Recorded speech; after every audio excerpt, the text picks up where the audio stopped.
तो hello friends, स्वागत है एक बार फिर से हमारे इस यूट्यूब चैनल ग्रोविन एकेडमी में। और चूंकि हमारा वीडियो चल रहा है क्लास 10th के भूगोल का, और इसमें हम आपको 3 वीडियो दे दिए। और आज का हमारा टॉपिक है मृदा संसाधन। मृदा संसाधन। यदि आप हमारे पिछले वाले वीडियो को नहीं देखे अभी तक, तो अभी हमारे यूट्यूब चैनल ग्रोविन एकेडमी में जाएं और वहां पर आपको तीनों वीडियो का प्लेलिस्ट आपको मिल जाएगा क्लास 10th के ज्योग्राफी के नाम से। वो तीनों वीडियो को देख करके आप पहले समझ लें, उसके बाद फिर आप इस वीडियो को देखें ताकि आपका जो कॉन्सेप्ट है वो जल्दी क्लियर हो जाए। तो आज का हमारा टॉपिक है मृदा संसाधन।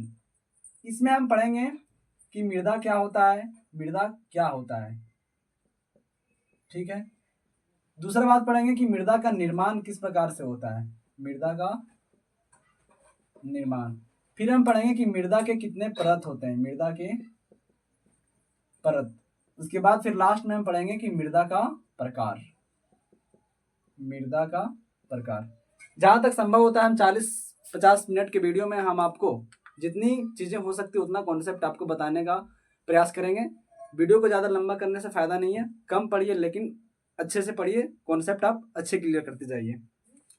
तो आज का हमारा टॉपिक में है मृदा किसे कहते हैं, मृदा का निर्माण कैसे होता है, मृदा के परत क्या होता है और मृदा का कितना प्रकार होता है। वैसे तो मृदा पर हमने एक वीडियो बना चुका है जिसमें हमने बताया आपको कि मृदा क्या होता है, मृदा का निर्माण किस प्रकार से होता है और मृदा के कितने परत होते हैं। उसमें सिर्फ ये बचा है कि मृदा का परत क्या होता है। हालांकि आपके इस क्लास 10th के ज्योग्राफी के सिलेबस में इसके विषय में ज़्यादा जानकारी नहीं दिया गया, ना तो ज़्यादा आपको इससे पूछने वाला है। आपसे सिर्फ पूछेगा कि मृदा का प्रकार कितना होता है, कौन कौन सा उसका प्रकार के बारे में डिफाइन करना होता है, या फिर पूछेगा थोड़ा सा कि मृदा का निर्माण कैसे होता है। फिर भी हमसे जहाँ तक कोशिश होता है हम आपको ये सब बातें बताने का प्रयास करेंगे। तो आइए सबसे पहले हम शुरू करते हैं कि मृदा क्या होता है। मृदा, मृदा मतलब मिट्टी। मृदा क्या होता है, मृदा क्या होता है, ठीक है। सोचिए, आप अपने मन में सबसे पहले 2 प्रश्न कीजिए कि मृदा होता क्या है। दूसरा बात कि मृदा जो होता है वो कहाँ पर पाया जाता है, धरती के नीचे होता है कि धरती के ऊपर होता है। यदि धरती के ऊपर के संदर्भ में आपका विचार आ रहा है कि धरती के ऊपर जो परत होता है वहां पर मृदा होता है, तो आप जरा इस बात पर भी गौर कीजिए कि पृथ्वी का सबसे ऊपरी परत है क्रस्ट, है ना। क्रस्ट है पृथ्वी का सबसे ऊपरी परत। यदि आपके मन में यह विचार आ रहा है कि पृथ्वी के सबसे ऊपरी परत को हम कहते हैं मृदा, तो फिर क्रस्ट क्या होता है। क्योंकि पृथ्वी तो बहुत सारे परतों से मिलकर के बना है, जिसमें से उसका सबसे ऊपरी परत है क्रस्ट। तो क्या क्रस्ट को ही हम मृदा कहेंगे। यदि क्रस्ट ही मृदा है तो फिर मृदा हमारा क्या है, और यदि मृदा क्रस्ट नहीं है तो फिर क्रस्ट क्या है।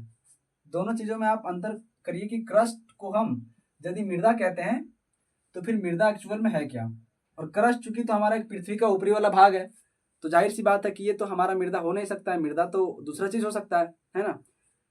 तो मृदा को समझने के लिए सबसे पहले हम इसका एक प्रॉपर परिभाषा लिखेंगे, डेफिनेशन लिखेंगे, ताकि समझने में क्या हो, बेहतर हो, आसानी हो, ठीक है।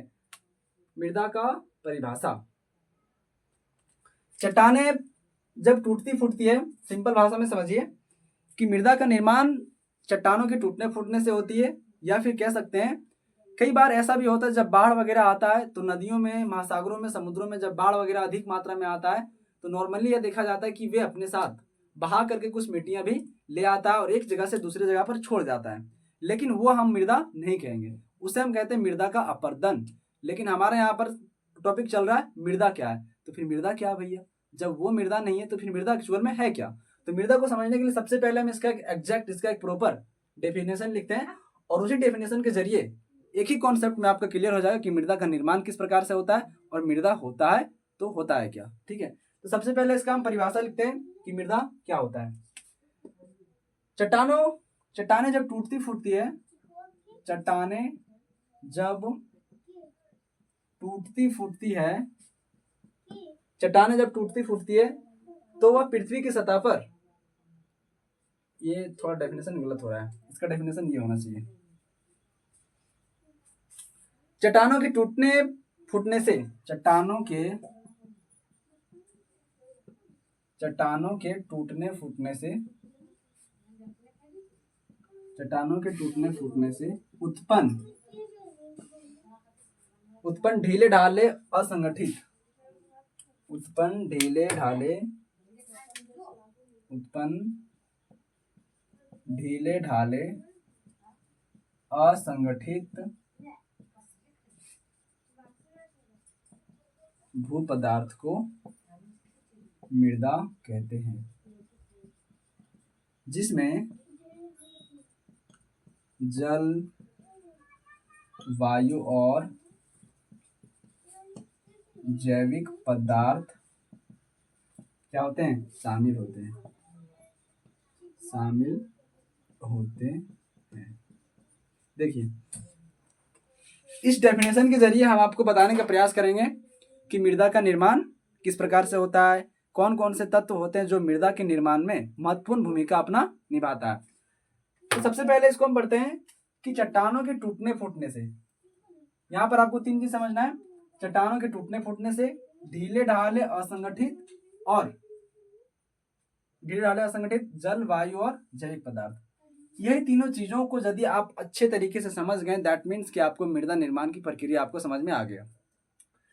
तो यहाँ पर जो बात कह रहा है कि चट्टानों के टूटने फूटने से उत्पन्न ढीले ढाले असंगठित भू पदार्थ को मृदा कहते हैं। अब यहाँ पर इस बात से तो समझ में आ रहा है कि मृदा का जो निर्माण होता है वो चट्टानों के टूटने फूटने से होता है। चट्टानों के टूटने फूटने से, इस प्रक्रिया को कहते हैं मृदा निर्माण। अब चट्टानें जब टूट फूट गई तो क्या वो मृदा बन गई? नहीं। मृदा निर्माण की प्रक्रिया बहुत ही जटिल होती है, बहुत ही लंबी होती है। लाखों हजारों करोड़ों वर्ष के बाद मृदा का रूप लेता है, चट्टान टूटने फूटने के बाद। ऐसा नहीं होता कि चट्टान टूट फूट गया और 1-2 साल में जो चट्टान टूटा फूटा हुआ है वो मृदा का रूप ले लेगा, ऐसा नहीं होता है। क्या होता है, चट्टान जब टूटती फूटती है तो वो क्या होता है, असंगठित हो जाता है। असंगठित मतलब एकदम बिखर जाता है, और बिखरने के बाद वो क्या हो जाता है, ढीला ढाला हो जाता है। यानी कह सकते हैं चट्टान जब टूटती फूटती है तो वो एक पतले पतले महीन कणों में, यानी कह सकते हैं बालू में वो बदल जाता है, जिसे हम क्या कहते हैं, उस भू पदार्थ को हम कहते हैं मृदा। इसको आप एक समझिए ऐसे कैसे कह सकते हैं, उदाहरण के तौर पर जैसे मान लेते हैं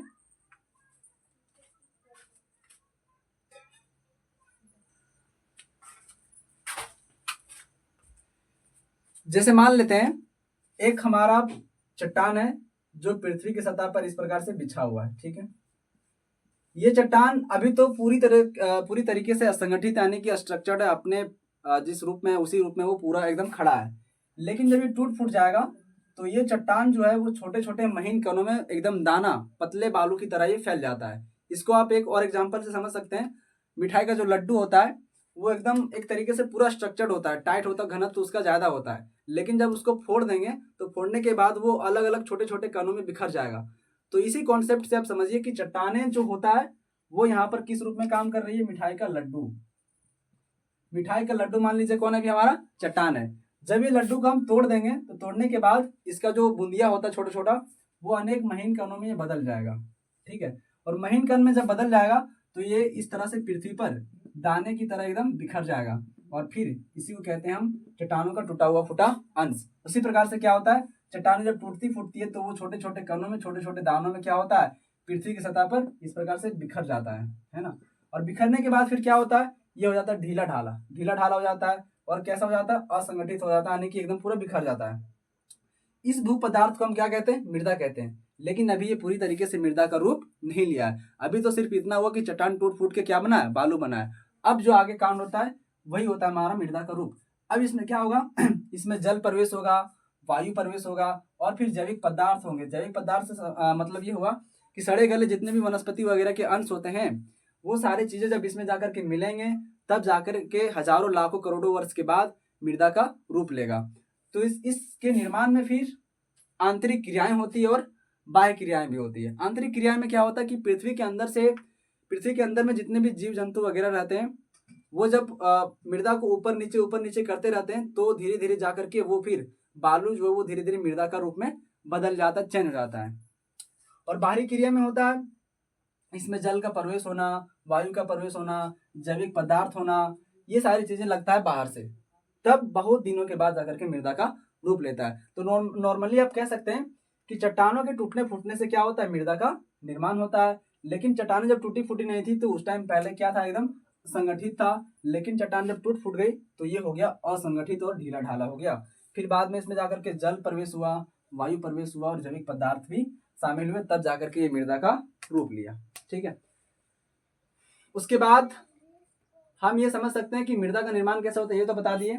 मृदा निर्माण की प्रक्रिया बहुत ही जटिल है। कुछ सेंटीमीटर मृदा बनने में हजारों लाखों करोड़ों साल लगता है। मृदा का निर्माण मुख्य रूप से चट्टानों के टूटने फूटने से होता है, जिसमें तापमान, जलवायु, वनस्पति, वायु, जल और कुछ रासायनिक क्रिया भी सहायक होती है। चट्टानें जब टूटती फूटती है तो वह मृदा की सतह पर पतली परत की तरह फैल जाती है, जिसमें कुछ आंतरिक और कुछ बाहरी क्रियाएं होती है जो मृदा बदलने में सहायक होता है। ये सारी बातें आपको हमने बता दिया। तो जब आपसे ये पूछा जाए कि मृदा का निर्माण किस प्रकार से होता है, तो आप सीधा सा जवाब दीजिए कि मृदा का निर्माण चट्टानों के टूटने फूटने और उसमें आंतरिक उसमें जैविक प्रक्रियाएं होने से होता है।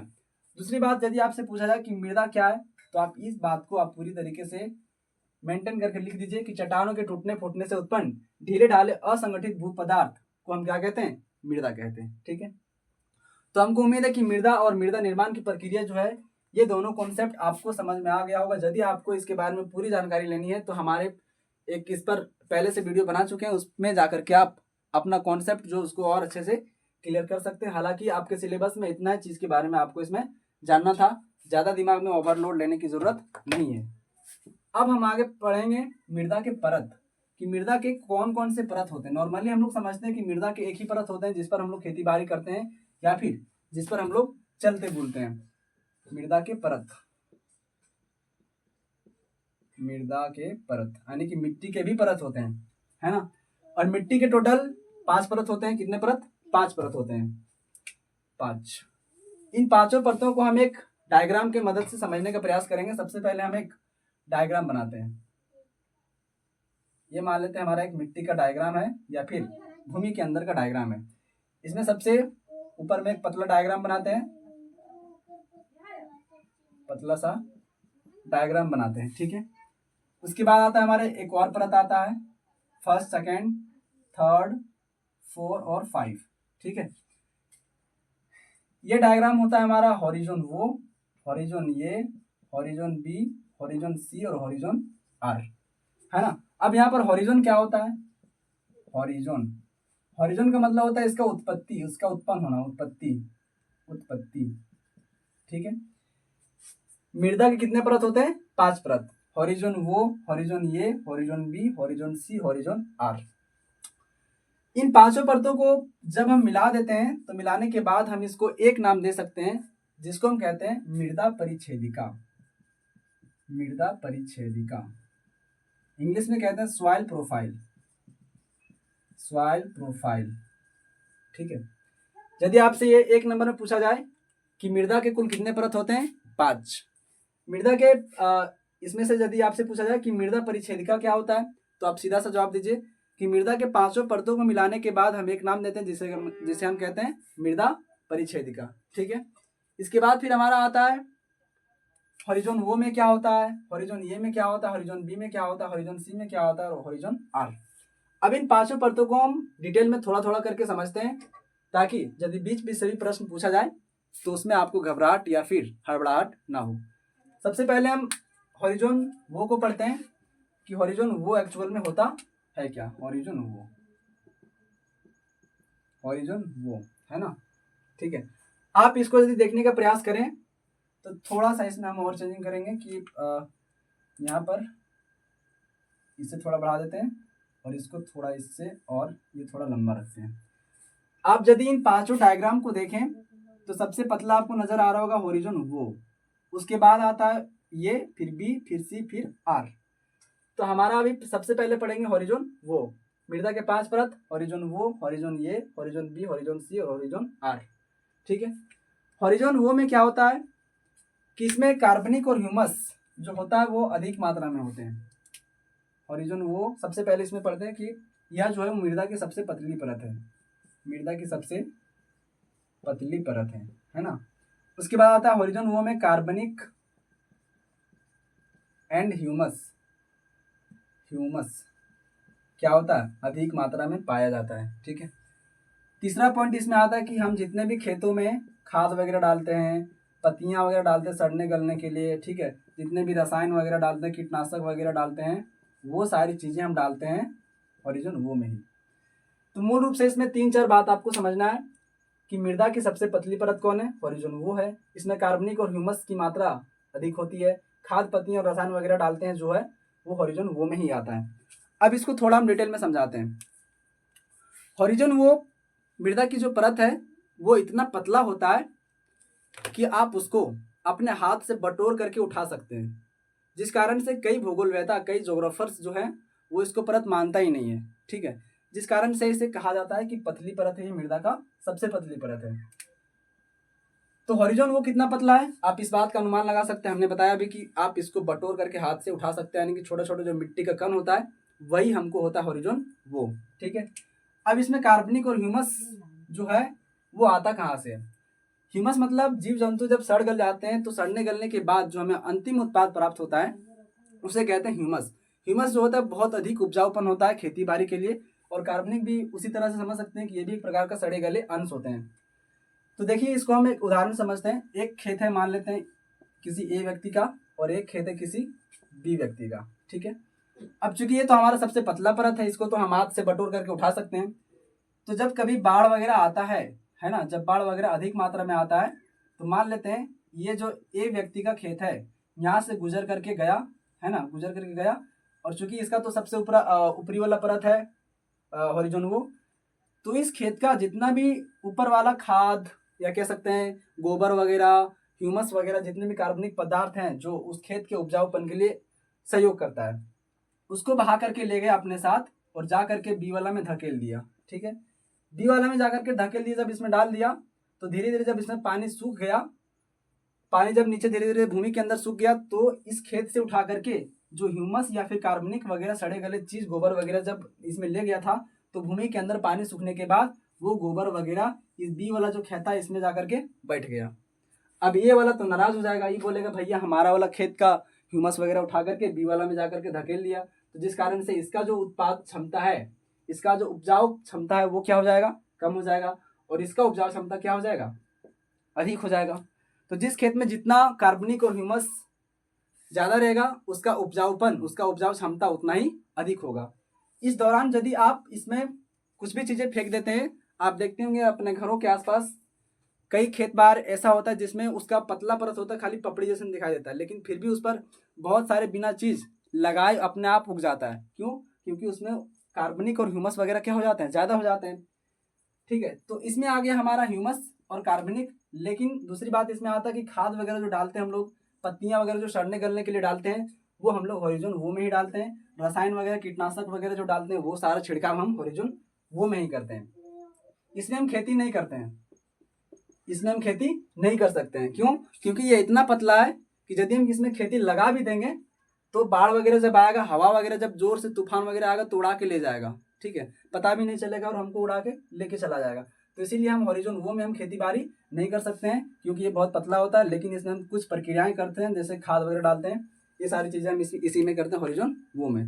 तो मूल रूप से इसमें आपको 3 बात याद रखना है कि इसमें कार्बनिक और ह्यूमस जो होते हैं वो अधिक मात्रा में पाए जाते हैं। दूसरा बात याद रखना है कि यह जो है मृदा की सबसे पतली परत है।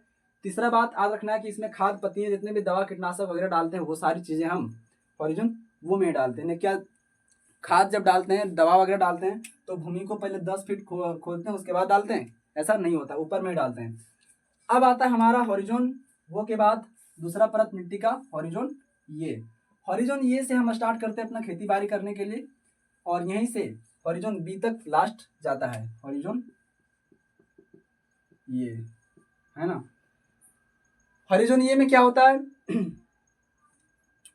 कि ये भी क्या होता है, इसका उपजाऊ क्षमता, इसका भी उपजाऊपन, या फिर कह सकते हैं इसमें भी ह्यूमस क्या होता है? अधिक मात्रा में होता है।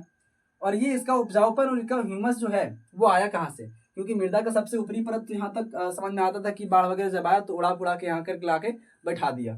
लेकिन मृदा की वो जो परत है उसके नीचे वाला परत तो वो है, वो तो उसे थोड़ा गहरा होना चाहिए, तो वहां पर भैया कहाँ से आया, है ना। तो इसके कारण है कि इसके नीचे हॉरिजॉन वो में ही जितने भी छोटे छोटे जीव जंतु होते हैं, चूहे, सांप, कीड़े मकोड़े वगैरह, वो सारे रहते हैं हॉरिजॉन ये में ही। चूहे, कीड़े मकोड़े, या फिर वैसे जानवर जो आप सोच सकते हैं भूमि के अंदर रहता है, नेवला वगैरह, सांप वगैरह, ये सब कहाँ पर रहते हैं? हॉरिजॉन वो में रहते हैं। हॉरिजॉन ये में नहीं, हॉरिजॉन ये में रहते हैं। यदि हॉरिजॉन वो में रहता तो कोई भी आदमी जाता है उसको चाप के चल जाता, तब फिर मर जाता हो, तो फिर उसको दिक्कत हो जाता है। इसीलिए बेचारा डर के मारे रहता है हॉरिजॉन ये में। हॉरिजॉन वो में क्यों रहता है? क्योंकि ये पतला परत है, यहाँ पर रहेगा तो कोई भी चलते बोलते पैर के नीचे दबा जाएगा, तो फिर उसका तो जीवन स्वर्ग में चल जाएगा। तो इसीलिए जितने भी कीड़े मकोड़े छोटे मोटे जीव जंतु वगैरह रहते हैं वो रहते हैं हॉरिजॉन ये में। और जब हॉरिजॉन ये में रहते हैं तो नीचे मिट्टी में रहने के कारण ये मिट्टी को उथल पुथल करते रहते हैं, ऊपर नीचे करते रहते हैं, जिस कारण से मिट्टी का जो उपजाऊ क्षमता है वो लगातार साइकिल चक्र की तरह एकदम घूमते रहता है। ठीक है। और कई बार तो ऐसा होता है कि भूमि के अंदर ही कुछ छोटे छोटे जीव जंतु वगैरह मर जाते हैं, जिस कारण से वो वहीं पर सड़गल करके विनाश हो जाता है। तो वो भी क्या होता है? ह्यूमस बढ़ाने का ही ये काम करता है। कई बार हम लोग करते हैं कि जानवर वगैरह जब उसका डेथ होता है तो उसको भी हम लोग भूमि के अंदर गाड़ देते हैं, तो वो भी भूमि के अंदर ही आप एक तरह से कह सकते हैं उसका उपजाऊ बढ़ाने में क्या करता है? मदद करता है। कई सारे रिलीजियस में ऐसा होता है कि उसके डेथ बॉडी को भी दफनाया जाता है, तो वो भी क्या भूमि के अंदर ही सड़ गल जाता है। और सड़ने गलने के बाद उसका जो मृत शरीर होता है वो भी वहीं पर सड़ गल करके ह्यूमस बन जाता है, जो एक तरह से कह सकते हैं मृदा निर्माण की प्रक्रिया में भूमिका निभाता ही है। और उसके अलावा खेती बाड़ी में भी वो काम करने के लायक हो जाता है। ठीक है। तो ये इसमें ह्यूमस कहाँ से आया और उपजाऊ कहाँ से आया? क्यों? क्योंकि भूमि के अंदर बहुत सारे कीड़े मकोड़े कुछ मानव प्रक्रियाएं भी होती है, जिसके कारण से इसका यहाँ पर ह्यूमस आया। तीसरा बात होता है कि यह जो है मृदा की सबसे ऊपरी परत है।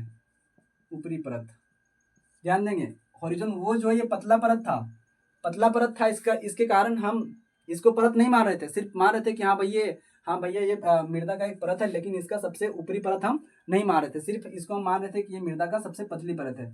लेकिन हॉरिजॉन ये जो है इसे माना जाता है मृदा की सबसे ऊपरी परत। तो यदि हम हॉरिजॉन ये को मृदा की सबसे ऊपरी परत मानेंगे तो इस प्रकार से मृदा के हो जाते हैं 4 परत। लेकिन हमें साथ में लेकर के चलना है वो को, क्योंकि वो भी मृदा के निर्माण की प्रक्रिया में बहुत ही महत्वपूर्ण भूमिका निभाता है। ठीक है। तीसरा बात आता है कि जितने भी हम खेती बाड़ी करते हैं, छोटे छोटे पौधे वगैरह लगाते हैं, वो सारी चीजें हम लगाते हैं हॉरिजॉन ये में। छोटे छोटे पौधे, ठीक है, छोटे छोटे पौधे का जड़ जाता है हॉरिजॉन ये तक। अब देखिए हॉरिजॉन वो तो हमारा पतला है, खेती बाड़ी तो इसमें हम कर नहीं सकते, ना ही कोई चीज़ इसमें हम लगा सकते हैं, तो फिर लगाएंगे कहाँ? लगाएंगे हम फिर हॉरिजॉन ये में। यदि पौधे का आकार छोटा है तब उसको हम लगाएंगे ये में, लेकिन ये में लगाने के लिए हम धसाएंगे वो को। हमको लगाने के लिए सबसे पहले किसको खोदना पड़ेगा? वो को, और वो को धसाने के बाद हम लगाएंगे हॉरिजॉन ये में। तो इसका जो जड़ है वो लास्ट कहाँ तक जाता है? हॉरिजॉन ये तक। पौधे को लगाने के लिए हम धसाए किसको? वो को। वो को धसाने के बाद हम इसको गाड़े कहाँ पर? हॉरिजॉन ये में। तो इसका जो जड़ है वो लास्ट कहाँ तक जाएगा? हॉरिजॉन ये तक। ठीक है। जितने भी हम खेती बाड़ी करते हैं, धान ज्वार बाजरा, छोटे छोटे पौधे बैगन वगैरह लगाते हैं, ये सारी चीजें हम लगाते हैं हॉरिजॉन ये में लगाते हैं, लेकिन लगाने से पहले धसाते वो को है। उसी प्रकार से हॉरिजॉन बी जो है उसमें बड़े बड़े पेड़ पौधे का जड़ जाता है, जैसे लिप्टस शीशम महुआ वगैरह जितना भी बड़ा बड़ा पेड़ है वो सारे पेड़ पौधे का जड़ कहाँ तक जाता है? हॉरिजॉन बी तक। छोटा पौधा है तो उसका जड़ जाएगा ये तक, बड़ा पेड़ है तो उसका जड़ जाएगा बी तक। बाकी हॉरिजॉन सी और हॉरिजॉन जो आर है ये खेती के लिए उपयुक्त नहीं माना जाता, क्योंकि हॉरिजॉन सी में पत्थर वगैरह पाए जाने लगते हैं, और हॉरिजॉन आर जो है ये पूरी तरह से चट्टान से बना हुआ है। आप देखिए जब आप अधिक मात्रा में धरती की खुदाई करेंगे तो कुछ दूरी तक खुदाई करने के बाद आपको धीरे धीरे ककरी मिलने लगता है, पत्थर का छोटा छोटा रूप, बालू जिसको कह सकते हैं। लेकिन उससे भी अधिक जब गहराई तक आप खुदाई करेंगे तो आपको बड़े बड़े पत्थर चट्टान वगैरह मिलने लगते हैं, जो पूरी तरह से संगठित होते हैं, उसका जो घनत्व होता है वो बहुत अधिक मात्रा में होता है, जटिल रूप में जकड़ा हुआ रहता है, जिस कारण से हम हॉरिजॉन सी और हॉरिजॉन आर में खेती बाड़ी नहीं कर सकते हैं। ज़्यादा से ज़्यादा हम करते हैं हॉरिजॉन ये तक, या फिर उससे भी ज़्यादा जाते हैं तो हॉरिजॉन बी तक, लेकिन बी में भी नॉर्मली बहुत ही कम होता है। ठीक है। तो इसमें से हमारे लिए यूजफुल कितना हुआ? 3, हॉरिजॉन वो, ये और बी। ये भी उपयोगी है, लेकिन ये माइनिंग में ज़्यादा उपयुक्त लाया जाता है, माइनिंग यानी खनन करने में। ठीक है। तो ये था हमारा मृदा का परत। मृदा के कितने परत? 5 परत, horizon O, horizon A, horizon B, horizon सी और हॉरिजॉन आर। इन 5 परतों को जब मिला देते हैं तब उसको हम एक नाम देते हैं जिसको कहते हैं मृदा परिच्छेदिका, सॉइल प्रोफाइल। हॉरिजॉन वो में क्या होता है? ये मृदा का सबसे पतली परत है, यहाँ पर खाद वगैरह हम लोग डालते हैं। हॉरिजॉन ये में क्या होता है? यहाँ पर छोटे छोटे जीव जंतुओं का घर रहता है, जिसके कारण से इसका उपजाऊ क्षमता भी अधिक होता है। और हॉरिजॉन ये से ही हम मानते हैं कि मृदा का क्या है? पतली पतली परत है ये। छोटे छोटे पौधे वगैरह का जड़ कहाँ तक जाता है? हॉरिजॉन ये तक। यदि पेड़ बढ़ा रहा तब उसका जड़ जाता है हॉरिजॉन ये तक। तो ये था हमारा मृदा का निर्माण संक्षेप में, और मृदा क्या है और मृदा के कितने परत होते हैं। अब इसके बाद आता है हमारा मृदा के प्रकार। मृदा के प्रकार,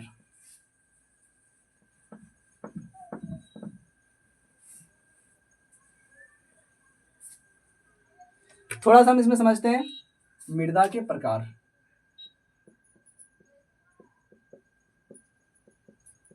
मृदा के प्रकार देखिए, आईसीएआर ने ICAR Indian council for agriculture research, भारतीय कृषि अनुसंधान केंद्र ने 1963 में अपना रिपोर्ट प्रस्तुत किया और कहा कि भारत में मृदा के कुल 8 प्रकार पाए जाते हैं। यानी कि भारत में जितने भी मिट्टी पाई जाती है वो टोटल कितने भागों में बटा हुआ है? 8 भागों में। यानी कि 8 प्रकार के मिट्टी भारत में पाई जाती है। किसने कहा? ICAR, Indian council for agriculture research, भारतीय कृषि अनुसंधान केंद्र ने 1963 में कहा कि भारत में 8 प्रकार की मिट्टी पाई जाती है। अब ये 8 प्रकार की मिट्टी कौन है, थोड़ा सा हम उसके बारे में बता देते हैं। बाकी बात जो इसका अगला वाला भाग रहेगा, उन 8 मिट्टियों को पढ़ना, वो हम किसी अगले वीडियो में चर्चा करेंगे। ठीक है। 8 प्रकार की मिट्टी, पहला है जलोढ़ मृदा, काली मृदा, लाल मृदा, मरुस्थलीय मृदा। ठीक है।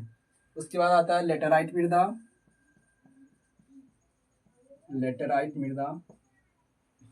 पर्वतीय मृदा,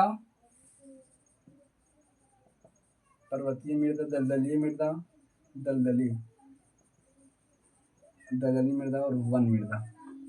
ठीक है। तो आईसीएआर ने 1963 में कितने प्रकार का मिट्टी बताया? 8 प्रकार का। जलोढ़ मृदा, काली मृदा, लाल मृदा, मरुस्थलीय मृदा, लेटराइट मृदा, पर्वतीय मृदा, दलदली मृदा और वन मृदा। भारत में जितने भी प्रकार की मिट्टी पाई जाती है उसमें एक प्रॉब्लम है कि वो सारी मिट्टी में नाइट्रोजन, ठीक है, नाइट्रोजन, पोटास और फास्फोरस की कमी होती है, जिसको पूरा करने के लिए हम लोग क्या डालते हैं? यूरिया डालते हैं। नाइट्रोजन को पूरा करने के लिए हम लोग यूरिया डालते हैं। पोटेशियम को पूरा करने के लिए हम लोग डालते हैं डीएपी डालते हैं, और पोटास को पूरा करने के लिए हम लोग पोटाश डालते हैं। ठीक है। तो भारतीय मिट्टी की एक कमी है कि उस मिट्टी में नाइट्रोजन, फास्फोरस और जो पोटास है उसका मात्रा जो है बहुत ही कम होता है, जिसकी पूर्ति करने के लिए हम लोग नाइट्रोजन, यूरिया, डीएपी और पोटास जैसे चीज़ों का प्रयोग करते हैं, ताकि हमारा फसल का जो उपजाऊ क्षमता है वो क्या हो जाए? अधिक हो जाए और फसल बेहतर तरीके से हो जाए। अब अगले वीडियो में हम आपको बताएंगे ये 8 प्रकार का जो मृदा है, इसको हम थोड़ा डिटेल में पढ़ने का प्रयास करेंगे, ताकि आपका जो कॉन्सेप्ट है वो और अधिक क्लियर हो जाए। कम पढ़िए लेकिन अच्छे से समझिए, ताकि दिमाग में थोड़ा जल्दी समझ में आ जाए।